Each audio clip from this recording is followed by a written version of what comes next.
Europe 1, 6h54, on passe à la question santé avec vous, Thomas Soto. Shimon Peres, de nouveau hospitalisé, c'est la deuxième fois en 2 semaines. Le président israélien, âgé de 92 ans, souffre, nous dit-on, d'arythmie cardiaque. Bonjour, docteur Kirzek. Bonjour, Thomas. L'arythmie, c'est quoi? C'est le métronome qui s'emballe? C'est un peu le métronome qui s'emballe. Vous savez que le cœur, il y a un rythme sinusal, c'est-à-dire que c'est un influx électrique qui va aller contracter l'oreillette puis le ventricule.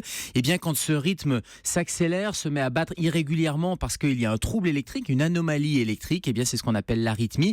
Et dans le cas de Monsieur Peres, d'après les communiqués, c'est de la fibrillation auriculaire, c'est-à-dire l'oreillette ne se contracte pas correctement. Alors c'est un très vieux monsieur, Shimon Peres, on le disait, 92 ans. C'est lié à l'âge, l'arythmie, forcément? Alors l'âge ne va pas arranger les choses, c'est pas forcément lié à l'âge. En revanche, ça ne va pas améliorer les choses sur la tolérance, puisqu'on imagine bien que si le cœur s'accélère avec un cœur plus âgé, c'est plus difficile à tolérer, et le risque, c'est bien sûr l'insuffisance cardiaque.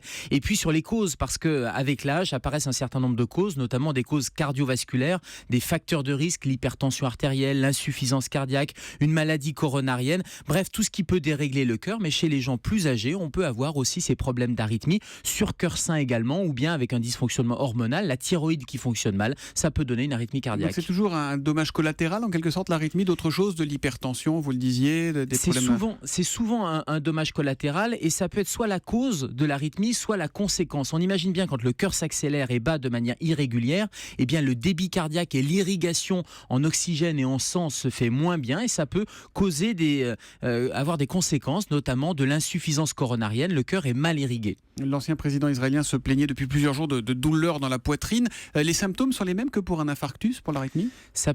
Non, c'est différent de l'infarctus. L'infarctus peut causer de l'arythmie, ou de l'arythmie peut causer une sorte d'infarctus. Encore une fois, parce que le cœur est mal irrigué, donc cette douleur thoracique... Qu'est-ce que je vais sentir si je fais de l'arythmie là d'un coup? Cette douleur thoracique, ça peut être un symptôme, et là il faut appeler le 15 parce que ça devient une urgence, mais ça peut être une arythmie totalement asymptomatique. Vous ne vous rendez pas compte de cette arythmie, et c'est une auscultation cardiaque par votre médecin, un électrocardiogramme qui va faire que vous vous rendez compte, ou que votre médecin se rend compte qu'il y a une arythmie cardiaque. Mais vous pouvez, vous Thomas, faire le test. Vous prenez votre pouls, vous allez regarder au niveau carotidien ou au niveau à la base du pouce, et vous allez mesurer votre pouls et regarder s'il bat régulièrement. Et parfois il bat irrégulièrement. Ça vaut la peine d'aller consulter votre médecin, parce qu'une arythmie peut être asymptomatique, et c'est intéressant d'aller la dépister soi-même. Et puis ce sont les fameuses palpitations, des palpitations cardiaques. Ça peut être le signe d'une arythmie cardiaque. En fait, quand on a un petit coup d'émotion, que le cœur s'emballe, c'est une forme d'arythmie, non? C'est une forme d'arythmie bénigne. En tout cas, ce sont des palpitations où on a l'impression très souvent que le cœur bat irrégulièrement. En fait, quand on prend le pouls, il ne bat pas irrégulièrement, il est totalement régulier, mais on a une perception qui est exacerbée. Comment vous faites pour faire repartir la machine correctement, entre guillemets? Ce n'est pas la faire repartir, parce qu'elle ne s'est pas arrêtée. En revanche, elle s'est accélérée.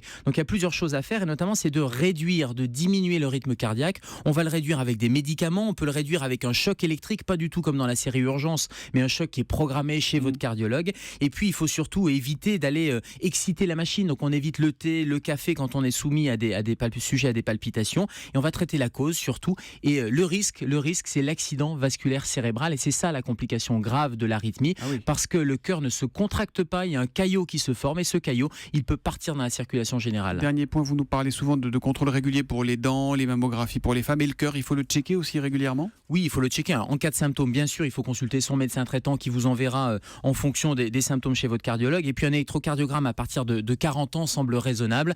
Tous les ans? Et derrière, non pas tous les ans, mais un électrocardiogramme régulièrement, tous les 3-4 ans, et une épreuve d'effort, une coronarographie seront proposées par votre médecin en cas de symptômes. Le docteur Kirzek, notre médecin, notre urgentiste, la nuit bien souvent à l'hôpital, et le matin à 7h-5 sur Europe 1 pour la question santé. Il y a la grève dans les hôpitaux aujourd'hui ou pas? Oui, il y a la grève, pas pour les médecins, mais pour les collègues paramédicaux et administratifs, réforme du temps de travail. Merci docteur, à demain.